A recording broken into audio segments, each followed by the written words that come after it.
This is our third attempt at this beginning of the message. And first of all, welcome, beloved. And secondly, thank you to everybody that has been such a help to me in so many ways. And I am very blessed to be in a community such as I have. My work community, my faith community, my family. Thank you all. One of the things that my faith community has been doing is reading this book by Rachel Held Evans. It's called Inspired. And I think it's a wonderful book. And we've been doing this book study, and we're just starting it. And on page 5, we were talking about it, and a lady brought it up, and it just, sometimes a thought or a piece of a line of something will just hit you right in the head, a song or something like that. It inspires you? Yeah, it inspires you, exactly, like that. So, so here it is, just a couple of sentences. And it's talking about what the Lord wants in the people of God. And that means all people. The people of God that God is looking for are those with humble and contrite hearts, people who observe my ways. In the presence of those people, I will make my home. So God will dwell amongst those people. And the first thing to hit my eye were a couple of things, were the words humble and contrite. And I think we misunderstand that meaning here in this context. If we think that humble and contrite means, no good, I'm just weak and stupid and no fun and nobody likes me and I'm so humble, I'm no good. That's not it. It's not it at all. Humble and contrite, which are similar. Another translation would put for these Hebrew words, poor in spirit. Poor in spirit and humble and contrite do not mean weakness. We spoke last week about Jesus's description, very specific description about what it is that we're supposed to do. Love your enemies. Pray for those who curse you. If someone strikes you on the cheek, turn the other cheek. If someone wants your coat, give them your shirt. Now, a lot of people would read that as weakness. But if you punch me in the nose and I don't blink, and I'm not going away, and I'm not changing who I am for what you want me to be, I can turn the other cheek. I can also walk away. These are acts of strength. If the person asks for your coat, give them your shirt too. Because what they want and what they think they can do is not going to affect me. I think the best example of that I have ever heard comes from Victor Hugo's book, first, then movie, then musical, then movie, Les Mis. And at the beginning of that movie, a priest and Jean Valjean, the hero, meet. And the priest takes him in, and Jean Valjean repays him by stealing his silver. He leaves. He's caught by the police. He's brought back to the priest, and the police say, "This man stole your silver, right?" That's a sentence of death. And the priest says, "Oh, no, I gave them. And please, I want to take some candlesticks too." The priest made a choice. It changed that man's life. It is the inciting incident of the entire drama. It is that act that leads to Jean Valjean's redemption. That is not an act of weakness. That is an act of strength. And there are two times when we are really good at being humble and contrite. One is when we don't know anything, and the other is when we're very expert. So when we don't know anything, we're ready to learn.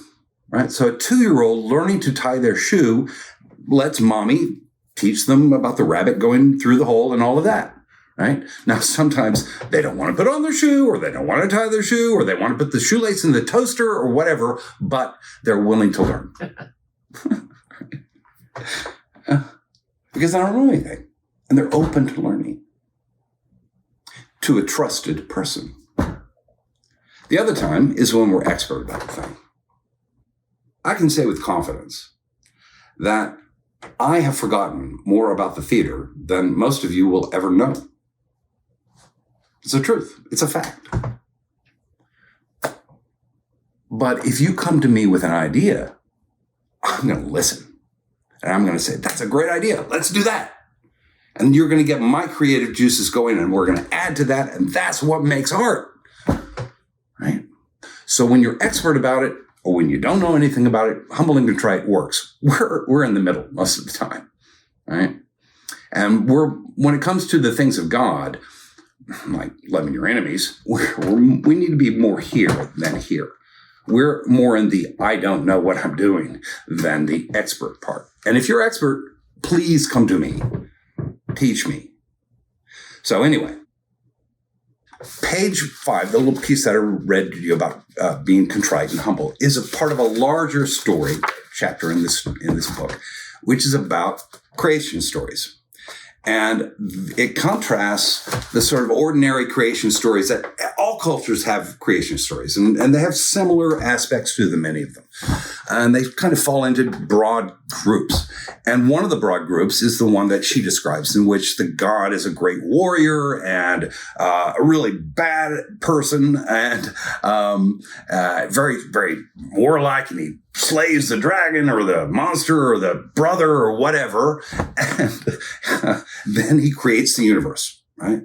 And in this case, he creates human beings as slaves. And that's pretty common, either slaves or some forgotten afterthought. Oh, there's a human there. Oh, well, we can play around with him, can't we? And that's kind of where Zeus is. I mean, Zeus comes down, and apparently he can just have sex with anything he wants, right? And Cupid, too late. You've been shot with Cupid's bow. Mercurial, capricious, in comparison to this other god. This other god that is the one that is sacrificed, rather than expecting sacrifices. So the thing about that particular creation story is that in that creation story, the authors of that story are often the villains. And that, I think, is an indication that it's more likely to be true. So that little passage, the little sentence that I read, which was, the only thing I want, says the Lord, are people with humble and contrite hearts, people who observe my ways. Love thy enemies. In the presence of these people, I will make my home. And that is a paraphrase of Isaiah chapter 66, verse 2, which is part of a much bigger work. And I want to just look at a littler piece. It's a bit of a passage, but it describes what God sees as the vision, the place we are going to, the project, the reason we're doing this thing, life, the reason we worship God for this. This is a description of the new creation. I am about to create new heavens and a new earth. Now that is echoed, the echo of Isaiah 65, verse 1, is found in Revelation. You hear these echoes throughout the Bible. They just resonate like a timpani, like water in rain. So I'm about to create a new heaven and a new earth. The former things will not be remembered or come to mind, but be glad and rejoice forever in what I am creating. I'm about to create Jerusalem as a joy. Now, Jerusalem means everywhere. I am about to create Jerusalem as a joy and its people as a delight. I will rejoice in Jerusalem and delight in my people. No more shall the sound of weeping be heard in it or the cry of distress. No more shall there be in it an infant that lives but a few days or an old person that does not live out a lifetime. For one who dies at 100 years will be considered a youth. And the one who falls short of 100 will be considered accursed. They shall build houses and inhabit them. They shall plant vineyards and eat their fruit. They shall not build and another inhabit.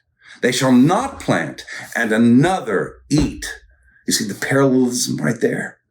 Speaking to how we live in the world. That won't be.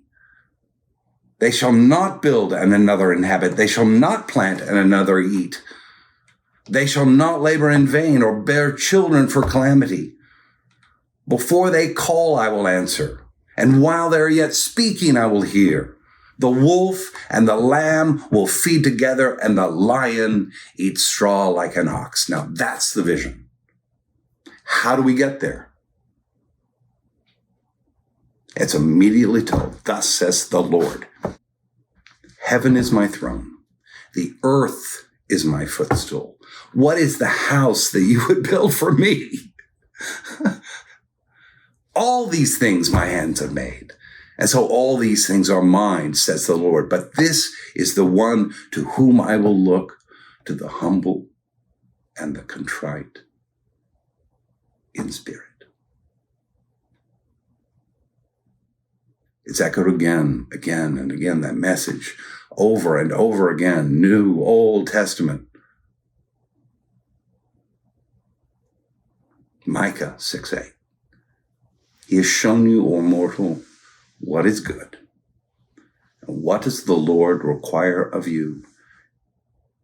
To act justly, love mercy, and walk humbly with your God. Go and love your neighbor. God bless.